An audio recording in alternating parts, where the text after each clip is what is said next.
Welcome to Fixation Station, the podcast about obsessions.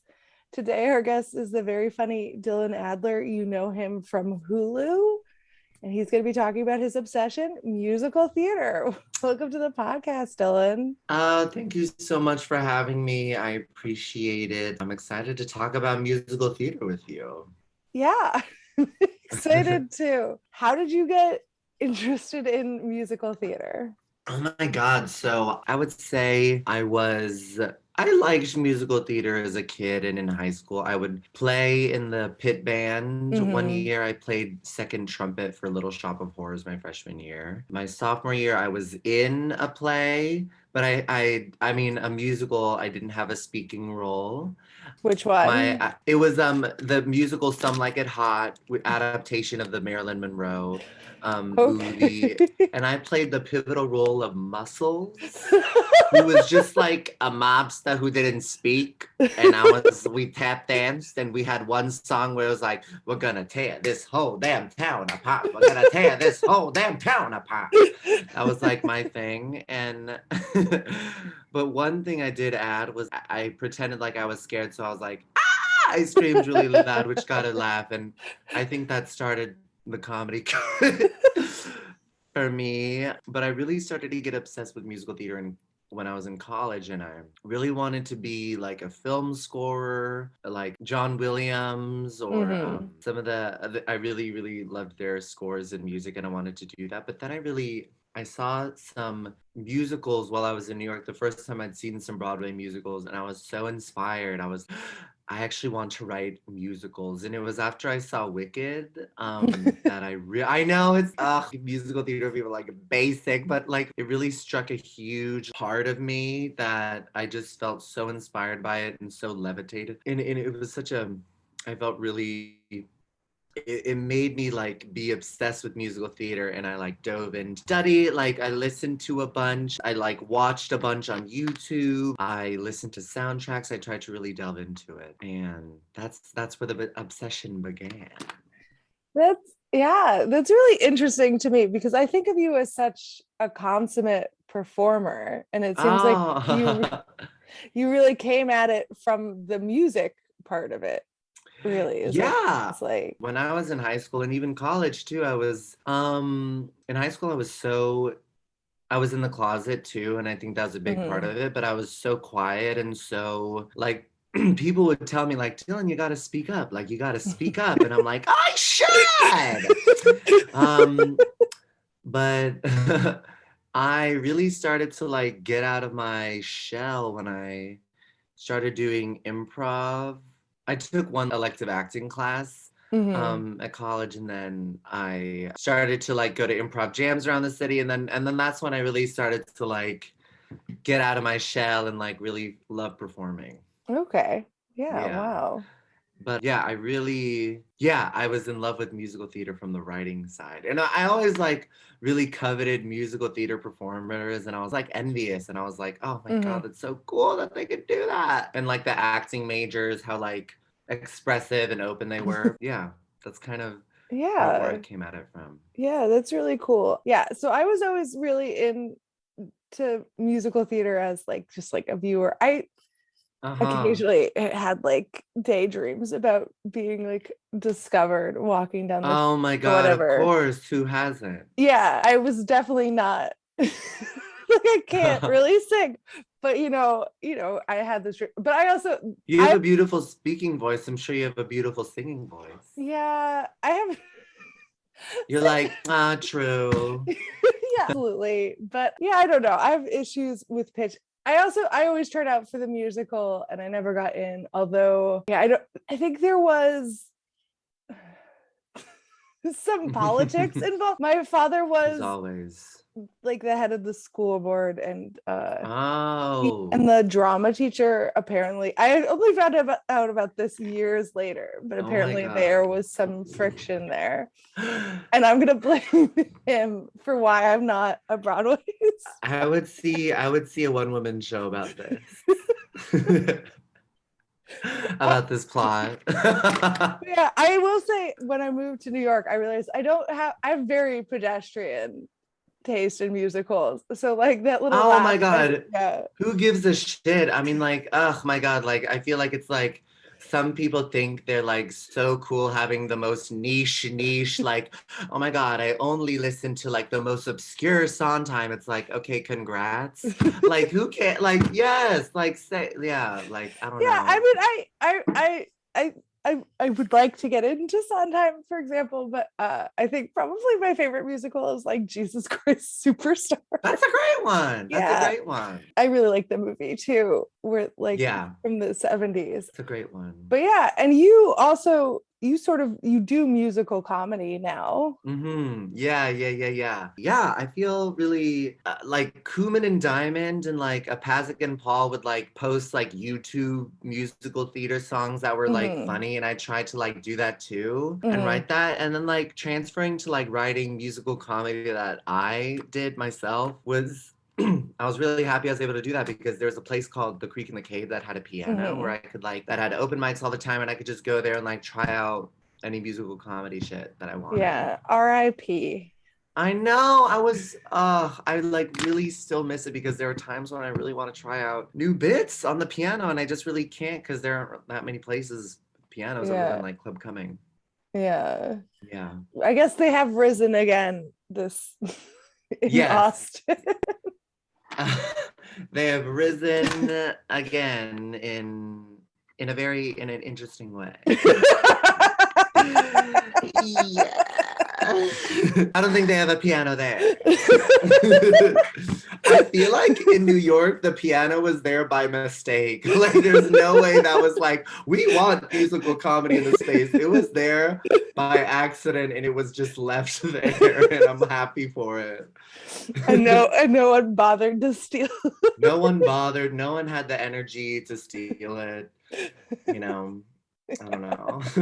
So I know who Pazik and Paul are, but I don't know Kuman who and Diamond. Oh yeah, yes. they're were Carnegie Hall theater majors who they wrote a lot of songs on YouTube that were like very musical theater based. I think they've written some musicals, but I feel like they deserve their come up. Like Pasek and Paul have written a lot of great songs and have like really come out of that generation of like YouTube musical theater song. And like, yeah, they wrote very beautiful songs and a lot of them were comedic that I tried to replicate too. I like to do like some serious Yeah. songs, some comedic musical theater songs. Yeah. It's also interesting, like the trying to be diplomatic. A lot of times things that get huge laughs in musicals are Yeah. Oh yeah. not For sure. necessarily the most Sure. Yeah. I definitely. And like, if you took like something from a musical that was a comedic moment and tried to transfer it to stand up or musical comedy, it would never work. It's like right. a different, it's a different medium. Right. But yeah, I find like I was watching Company before it closed, and it Hmm. was like the comedic of I'm not getting married today. It was like a really kind of like there was like a juxtaposition of like bless this day, and then like I'm not getting married today, and like they like juxtapose that kind of like frantic anxiety music with like Holy Spirit gospel music, and it was so funny to watch. Right. And I think it's like funny. It's like it works in its own way. But yeah, it's a different thing. Right. I Yeah, hear for you there. sure. I also, this is not musical theater related, although I guess he did have a Broadway show, but I saw Bruce Springsteen in Oh yeah, his show on Broadway. I heard about yeah, it. How was it? I didn't see it on Broadway. I just saw him perform in the Netherlands. So Oh, he like grew in the cool. Netherlands. But anyway, I Yeah, just remember it was a big field, like yeah. tens of thousands of people. And at one point he said fantastisch, which is fantastic in Dutch. And like Oh, the entire crowd, like they laughed so hard at him just like saying fantastic in their own language. And I was that's like, I'm funny. so jealous.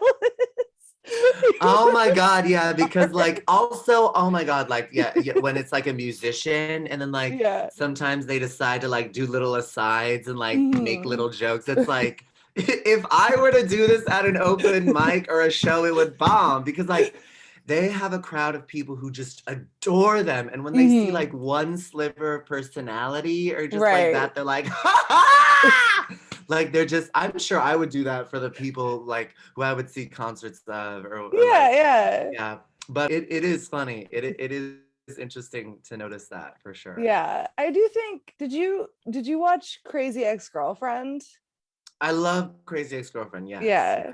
Because I do think I think the comedy is just funny. Like those songs would work at a comedy 100%. Venue. And yeah, she's great. Yeah. So yeah, I love Rachel. I love Rachel Bloom. The song "You Ruined Everything, You Stupid Bitch." Ah, it's so funny. Yeah. No. Yeah. So. And you have a musical comedy show. I think this is maybe the first time we met. I was in the audience of, I don't know if you remember this, but Rape Victims Are Horny Too. Yes. Thank you so much for coming to that. Yeah. I appreciate that. Of course. Yeah, that was, I'll just get into that. Yeah, why not? Let's go for it.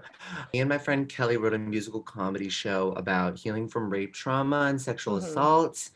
And it was something that like, I started to make jokes about my experience trying to heal from rape trauma. And then she saw that and was like, and then like we started to collaborate and then we like wrote a whole hour show about it. And we were really proud of it. And it really kind of like was healing to try to go into something that was still like very traumatic and like dark and hard and difficult, and try to make something that could bring joy and a sense of like community to other survivors. And yeah, we might do it again. We're gonna record an album of it and release it soon. Oh wow, but that's exciting. Yeah. That was one form where we used like musical comedy in a kind of like a darker way. And it's like one of the things I'm still like most proud to have been a part of.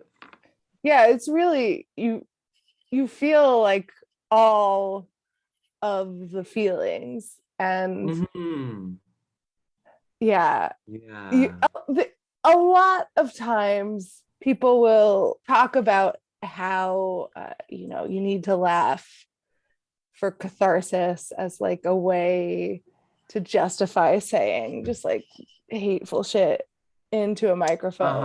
Yeah. Totally, but like that experience really was exactly like, there was just like a real like release when you were laughing at that show. It was really, yeah, that means a lot to hear. And like, one of my favorite, I remember I was at a comedy and I was watching Jessica Kirson do jokes about her own experience with that, and I was laughing so fucking hard, and it felt like it was so, in a way it felt cathartic, it felt like kind of healing to go to that dark place, find like one like bit of joy and like kind of solace or just laughter in that way. It was just like, so I love comedy that does that. I really do. No, it's really hard. And it's interesting because a lot of musical theater is not dark, right? A lot of times the stakes are low. Oh, 100%. Because like, I mean, basically a lot of musical theater is like, it's a rom-com with music. It's two people falling in love and it's their story of love. But I think recently there's been like Fun Home and the music now on Broadway, A Strange Loop. And I think there's like a wave of musicals that are really touching on like subjects that are very dark and very, very intense. And I really love to see that. I really love to see there's a new wave. But yeah, there's like musicals, when you think of musical theater, you think Little Mermaid or like, like something kind of Oklahoma. Oklahoma. Yeah. You don't think of, we're going to talk about trauma. You don't think about that for a musical. Musical is like, forget your troubles. Come on, get happy. Literally. Yeah. I mean, of course, that does make it really great for subversion, right? Because people totally come in with certain expectations. I've never heard of Strange Loop. Tell me more. A Strange Loop. It was Michael Jackson, not the Michael Jackson, but He wrote it, and it was Larry Owens started it off Broadway, and it just Okay. premiered on Broadway, and I really want to see it so bad. I wasn't able to see it, but I listened to the soundtrack, and I think it's brilliant, and it touches on really dark topics, and I People was really get Dylan moved by tickets to this show. it. Please, if you work at that show, get me some free tickets. But yeah, I mean, like some of my favorite musicals, well, like The Color Purple, the musical is one of the most like powerful moving musicals I think I've ever seen, and Mm-hmm. it touches on really dark subject matter, and I saw it with Cynthia Erivo, and that was one of my favorites, so Okay. I really loved that. Yeah. Yeah. So you like it when they go there then. Yeah. Yeah. If you could star in any musical, which Oh one my would you God. star in? Oh shit. Oh my God. I think it's like, it's embarrassing to say too, but I mean, like, I'd love to be Elphaba. But I'm trying to think what else I would like to be in. I would love to be, you know what? No, I'm gonna say Elphaba. Actually, I think Okay. that's the answer. Okay. Let's cast Dylan as Yeah. Elphaba and get him tickets to Strange Loop.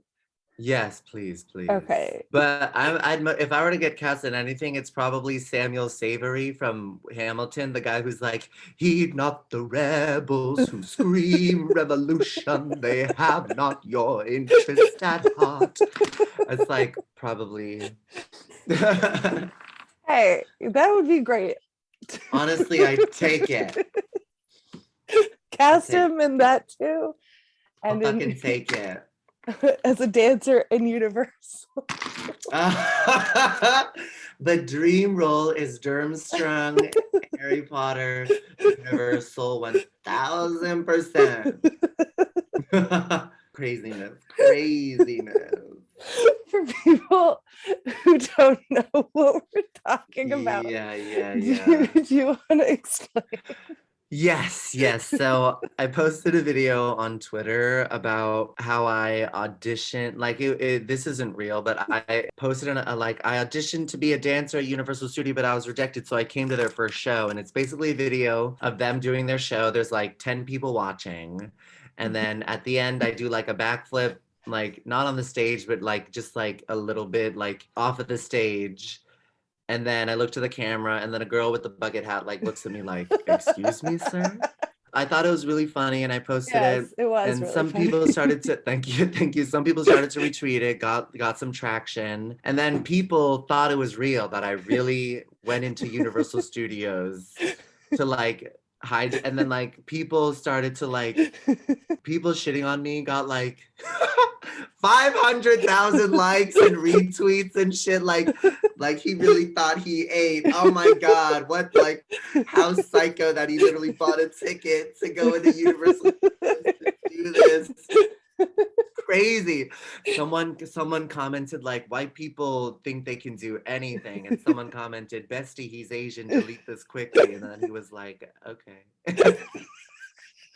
It's mostly funny to me. I got DMs like crazy, like hateful DMs of like, clown, faggot, clown. I'm like, well, yeah, I am a gay comedian, so that is what I am.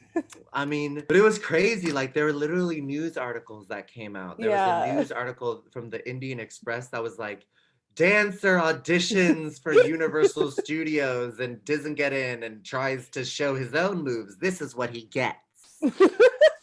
Crazy. It was crazy. And like, you can see the analytics, and I could feel like I was walking around in New York. There are people who would like just pull out their phone and take a picture. It was like weird. It was weird. I know. It was like, yeah. And then like I had a solo show like kind of after that, and I posted a link to it, and then people were like, "Boo! I'm gonna come to this and fucking like do a backflip in front of your show." So I had like a little part of me was afraid someone would do that, but no one did that, luckily. But well, I mean, most people can't do backflips. True, bestie.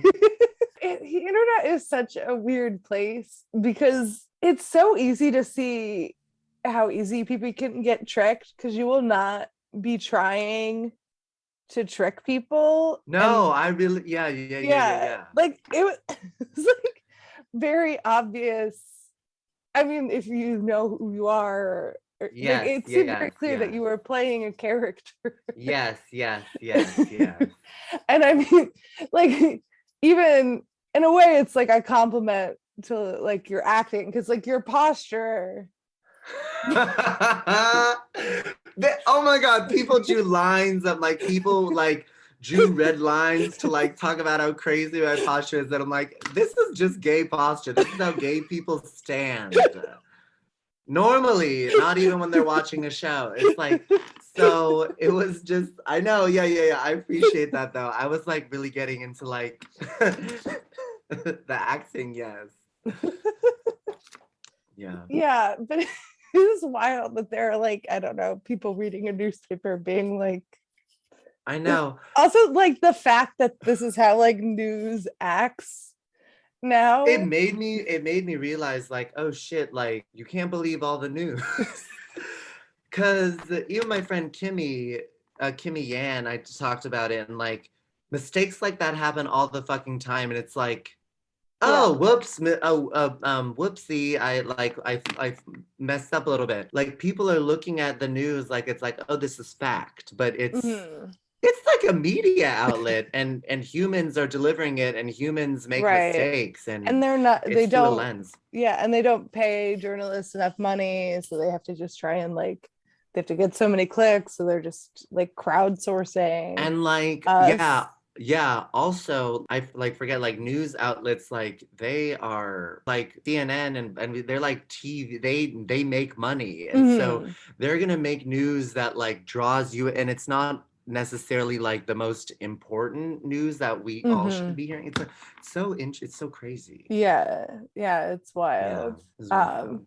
Yeah, but I mean, if you watch that clip, you people, I'll link to it in the show notes. You'll see what I mean. But when I say that Dylan is very much a performer, but you yeah. Yes. I'm ultimately happy that it happened. Yeah, it was psycho, it was crazy, but it's mostly died down at this point, which is it is just interesting. Whenever you go viral, someone will find a reason to get mad at it. Like, oh, absolutely. It's happened every time I've gone viral, it's happened. And this is just like the most viral I've ever gone, and it's the most definitely like backlash I've ever gotten on like anything in my life, probably. And I do think there's also like people on the internet, sometimes you'll be like, oh no, this was a joke, and they're embarrassed that they didn't understand it was a joke. So then they try to come up with a reason why it was like offensive that you. Yeah. That's what a lot of people were doing. They're like, a lot of people were like laughing at the fact that people didn't get it, but they're like, oh, well, it was, how dare this guy, they have no choice. It was like, oh my God, like 8 people watching a Durmstrang show. Yeah, I'm like, I really, it's like, do you want me to Venmo the 8 people's therapy session who was watching Durmstrang? Like, what? It was whatever. Yeah, exactly. Yeah.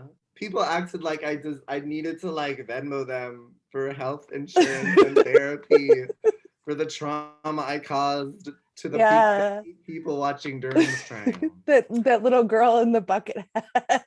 Yeah, exactly. Traumatized for life. I'll start a GoFundMe.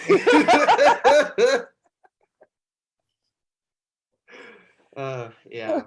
Yes, musical theater. Yeah, but musical theater. Oh my God! Yeah, we got off track. I mean, that's part of the fun of the podcast. Yes. I decided that because I'm never on topic, so I designed a podcast. No, I love the peaks and valleys of the. Yeah, I love it. I love the ride we go on. Have you ever seen a musical that you hated? Yes, okay, and it's a little controversial because I love the movie and I love the Okay. music, but Chicago I saw on Okay. Broadway. And it might have been a part of the fact that like we got last minute tickets for $100 for literal, we could only see half the stage. Okay. Like nosebleed of the nosebleeds. We could see people backstage. We could see the actors changing backstage. That's how far to the right we were. We were Okay. the rightest. No one was to our right. Me and my twin Hmm. brother saw the show. Hmm. And we were like, Chicago, I think like that show brings in a lot of celebrities to like Hmm. bring in ticket sales, but they're not necessarily like performers. Like they Who brought in like was this with Erica Jane or Erica Jane. I forget who was, but oh, I mean, in the past they brought in like Wendy Williams to like mm-hmm. play a part. They brought in like people like reality TV stars. They Yeah, brought in like a so lot of reality. They brought like a Real Housewife, I yes, think was. that's Erica Jane. Yeah, yeah. Oh, that's Erica Jane. Okay, Yeah. yeah, yeah. They do that. They do that. Yeah, and And now like, it's Pamela Anderson, I think. yes, yes. They're Yeah. like for ticket sales, but me and my twin brother were like so disappointed. And then like, but the one part that we liked was there was one chorus boy who was so hot to us. And whenever he walked out, we would like grab each other like, oh my God, there's our guy. Oh my God, look at his butt. Like we were just like, so like that was the one saving grace for us for that Okay. show. Yes, shout out to that chorus boy. Shout out to that chorus boy. I need to find this person. Yeah, but yeah, that was probably one of the most disappointed because like we only saw half the stage. We like could hear we heard lines at moments, but we didn't see faces. Right. It Yeah. like really it was like really and I think the movie had a little more like of a real plot line, and like this it was Hmm. like a lot of like it felt like just like a cabaret of different songs. Interesting. Yeah, but it's a classic and I love Candor and Ebb. Yeah, I remember the cheerleaders at my school one year did a dance, or maybe it was the dance team. I forgive me, I never really learned the difference. But Oh they my did a God. dance. Somebody at a pep rally did a dance to He Had It Coming. Oh yeah, yeah, yeah, yeah, yeah. That's what I would think. Yeah. And I remember That's a all great the like number. men who had never seen the musical were like so offended by it. They were like, this song is justifying murder. It's like men are like, we are humans too. This is glorifying the murder of us. That's funny. I mean that again, that song is I think a perfect example of like I think it's so funny in the context of the musical, but I know like it's a funny song. It's a great song. yeah. Yeah, I really, it's a classic. I love that. I love that. Yeah, I just remember being like, no, like it's ironic. Like they're not supposed to have murdered people. Exactly. It's like, oh my God, like he didn't really audition for Universal. Like it's like the same kind of thing. The same people who got mad at that number are the same people who attacked me online Yes, from the yes, Netherlands. yes. Yes. It's all people who went to high school with. It was all Netherlands people who attacked me, which I mean, slay. I mean, in fairness, Dutch people, not the greatest. uh, But that yeah. I really the cell block tango. There's when you're good to mama. The music yeah, is brilliant from the I show, of course. remember I thought like I deserve a lot of tat for what I've got to give when she talks about tit for tat. I remember thinking Yeah. that was very, very, Yes. which Yes. like, yeah. But again, if It's a like, funny. it, It's a yeah, funny musical. yeah. Again, Yeah. but if like a comedian told that joke on stage, I'd be like, okay, Yeah. No, it doesn't translate. It yeah, doesn't translate. It's a different medium. yeah. I don't know why I'm acting like if you a just go on, revolutionary. The idea that stand-up comedy and musical theater are different. you go on the streets like the jokes in theater will not translate to stand up. The jokes in theater will not translate to stand up. You like start going in the street. I love that. I love that. Yeah, of course. Yeah, of course. Meet me in Tompkins Square Park. We will be holding a rally. That's so funny. Yeah. Yeah. Yeah. And best musical. Sorry, my transitions. What was the best musical experience you've ever had? Oh man, the best musical experience. I know because like I guess I get because a lot of people think it's like hack or whatever. Like, are you serious? But like I really loved Wicked and Hamilton. I really was like so and The Color Purple and Pippin. I'm sorry, Okay. I have four favorites. It's okay. That's allowed.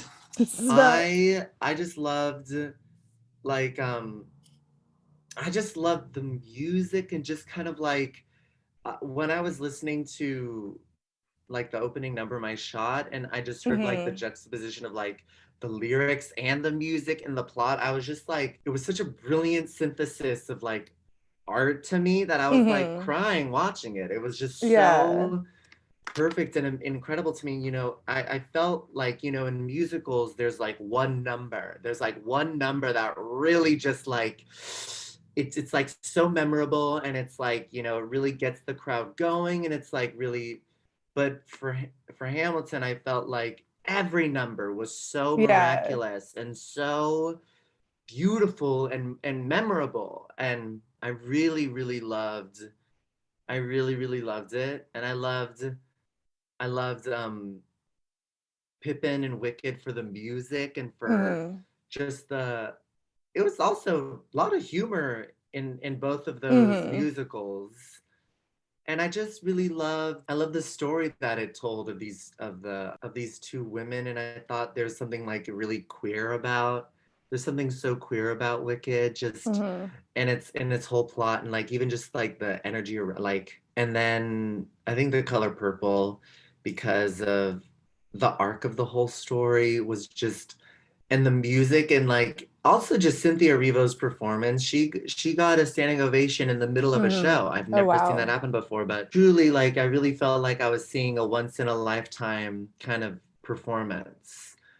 And it was so moving. I don't think I've ever cried so much in a musical. So I guess and then Pippin because of how Pippin kind of gets dark and it's really funny and it really the music is gorgeous and the story arc is beautiful. So those are my favorites. Hamilton, I think it just sort of I think it's wonderful. I think just in general, I don't really think it deserves its backlash. I just think things that are really popular almost always get some kind of backlash. When something like that shoots into the stratosphere like it did, like I'm trying to think like I'm trying to think of if any musical in history has like shot into the stratosphere the way Hamilton has like Chorus Line or maybe in the golden age of musical theater like Sound of Music or Phantom of the Opera kind of did that but anything that shoots into the stratosphere like that will get backlash. Yeah, and I also think maybe I think it's kind of an Obama era musical. Sure. Yeah. And like I think, you know, I think both are true of like Hamilton gave so many also like opened up so many doors for people of color, musical theater performers and actors are like around the country who started it in tour and like who started it on Broadway and it opened the door for a lot of people and I think when it comes to like the way it touches on certain like plot lines in the show the criticisms are valid and I also think it's a remarkable piece of art and a beautiful musical that really helped like launch the careers of a lot of people. Yeah. Yeah. And I just yeah, Hamilton is very good. It's so good. It's like, I mean, like, it's undeniably like Yeah. an incredible work of art. Right. It would not have shot into the stratosphere if it were not what it was. There are so many ways that it could have gone wrong or something, and it just Yes, and there are musicals that will play on Broadway for a month and then die out. mm-hmm. And then it becomes like maybe like a cult classic and kind of beloved, but it didn't like there are music, and then there are musicals that are like very well known within the Broadway community and like have a successful run, but like Mm-hmm. very few musicals Mm-hmm. will shoot into the stratosphere like that, you know? Right. Yeah, absolutely. And yeah, I think there are legitimate criticisms about like the historicity of it, but I also think Yes.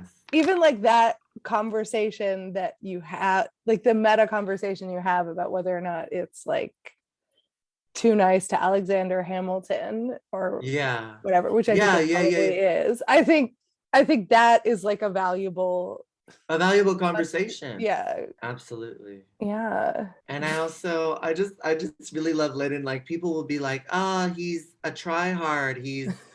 It's like he's so what's the thing that people say about him? Cringe. Is like thing that he like really works hard and tries hard and I'm like, yeah.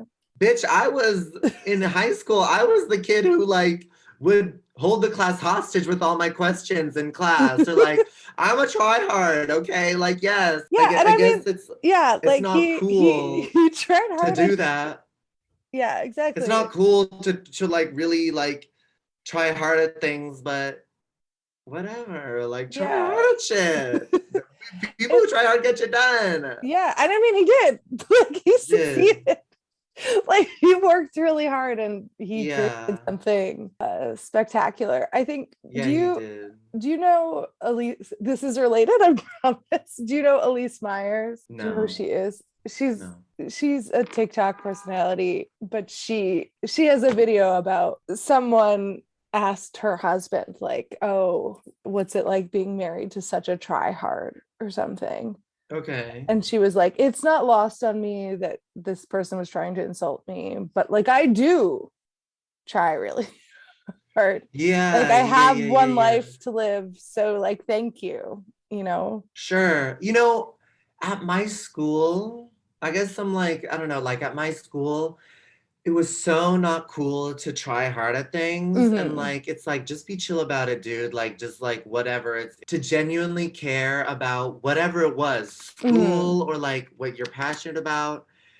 It was not looked on as cool. And like, I really like, I was like, no, I like, and then like, I really tried hard and like, I got, you know, also for being gay and Asian, but also because I tried. Like was like bullied for that too, and like I think there's a part of me that gets riled up when people like are like, try hard. Blah. I'm like, what? Like, it's we have one life. There's vulnerability and like really caring about something openly and really genuinely trying at it and committing and being sincere about it. Yeah, absolutely. You know. Yeah, basically. There are people who are afraid to try because if they try and they don't succeed, then they're failures. Then exactly.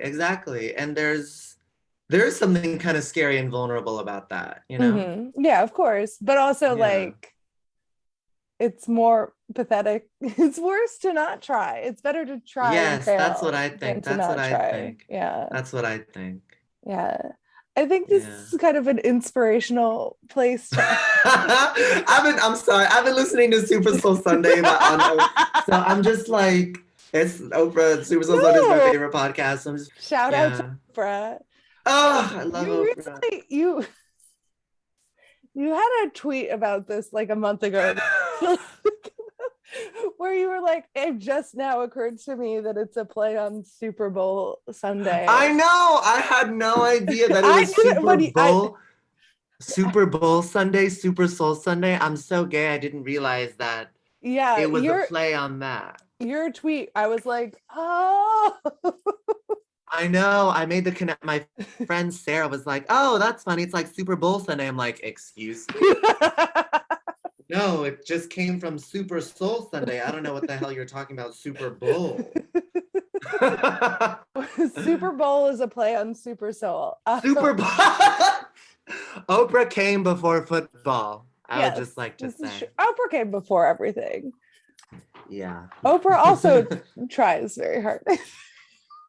Yes.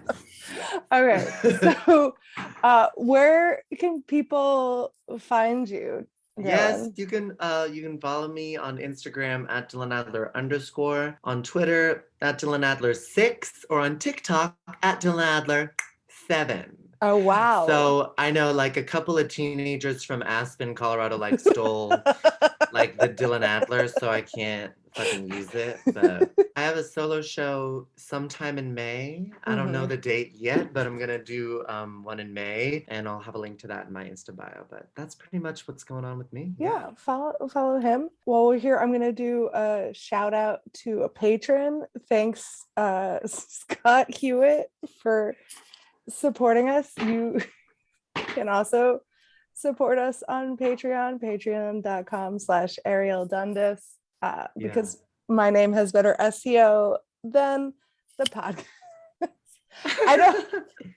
I don't have the 6-7 problem. Thanks. Damn Okay. it. But thank you so much. This has been so fun. Thank you for having me. This was so fun. It was great to talk to you. Yeah.